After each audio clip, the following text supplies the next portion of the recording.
नमस्कार, मी ज्योतिर्विद नरेंद्र जोशी ज्योतिष तारांकित या चॅनलच्या माध्यमातून आज आपण मंगळाच्या परिवर्तनाच्या संदर्भातून मागच्या व्हिडिओमध्ये आपण सांगितलं होतं की पुढच्या व्हिडिओमध्ये आपण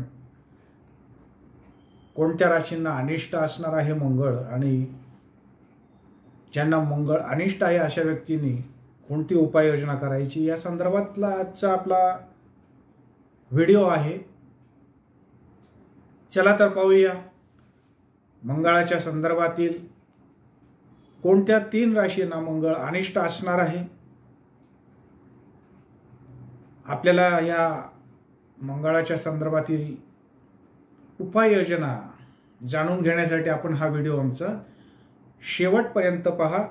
चला तर पाहूया कोणत्या 3 राशींना मंगळ अनिष्ट असणार आहे।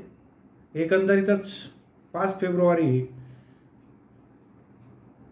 रोजी जे मंगळाचं परिवर्तन झालंय, मंगळ मकर राशीत प्रवेश करता झाल्यानंतर उत्तराषाढा दुसऱ्या चरणातून त्याचं परिभ्रमण होतंय आणि ते सर्वसाधारणपणे 15 मार्च पर्यंत 2024 पर्यंत तो मकर राशीत असणार आहे।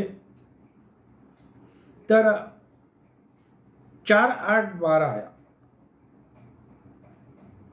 म्हणजे 4था मंगळ, 8वा मंगळ आणि 12 मंगळ ज्यांना असणार आहे त्यांना मंगळाच्या संदर्भातून अनिष्टता, त्रास, अडथळे होण्याचा संभव आहे।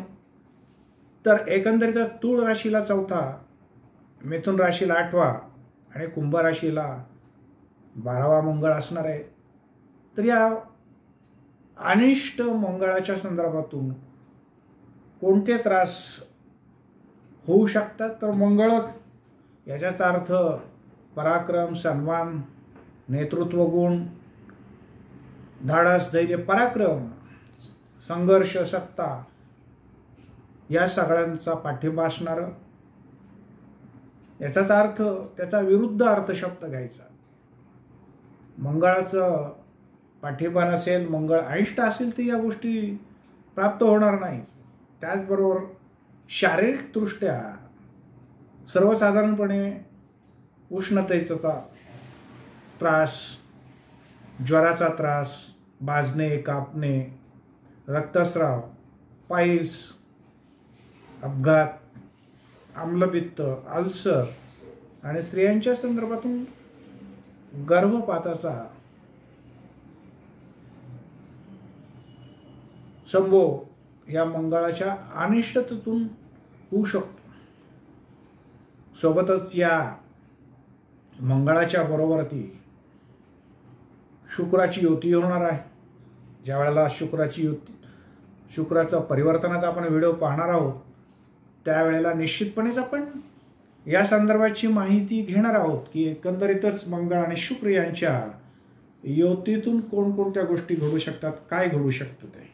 एकंदरच मंगळाच्या संदर्भातून ज्यांच्या पत्रिकेत प्रतियुती योग आहेत, केंद्र योग आहेत, षडाष्टक योग होऊ शकतात आहेत, अशा या व्यक्तींना ही काळजी घेणं कर्मप्राप्त आहे। एकंदरीतच या मंगळाच्या अनिष्टतेतून सुटका करून घेण्याच्या दृष्टिकोनातून जी उपाययोजना करायला हवी त्याच्यात पहिला क्रमांक जातो तो मंगळाच्या संदर्भातला जप, मंगळवार व्रत, गणेशाची उपासना यासारखे उपाय आपण करू शकतात। त्याचबरोबर मंगळाचं जे रत्न आहे पोळं हे आपण धारण करू शकतात। त्याचप्रमाणे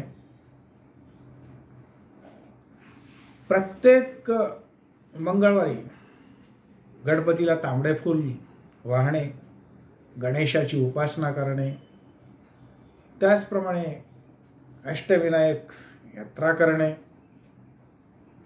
मंगळवार व्रत करणे यासारख्या गोष्टी आपण निश्चितपणे करू शकता आणि त्या केल्यास हा जो काही आपल्याला होणारा त्रास असेल त्या त्रासापासून मुक्ती मिळवण्यापासून सुटका करून घेण्याच्या दृष्टिकोनातून ही उपाययोजना आपण केल्यास आपल्याला जो मंगळ अनिष्ट आहे त्या मंगळाच्या अनिष्टतेतून ज्या बाबी घडणार आहे असं मी सांगितले त्यातून आपल्याला निश्चितपणे सावधानता बाळगून आपलं कार्य उत्तम रीतीने आपल्याला पार पाडता येणार आहे. आपल्या या मंगळ अनिष्टतेच्या संदर्भातून आज आपण या व्हिडिओतून माहिती घेतलेली आहे. पुढच्या वेळी भेटूया. तोपर्यंत नमस्कार. धन्यवाद. श्री स्वामी समर्थ.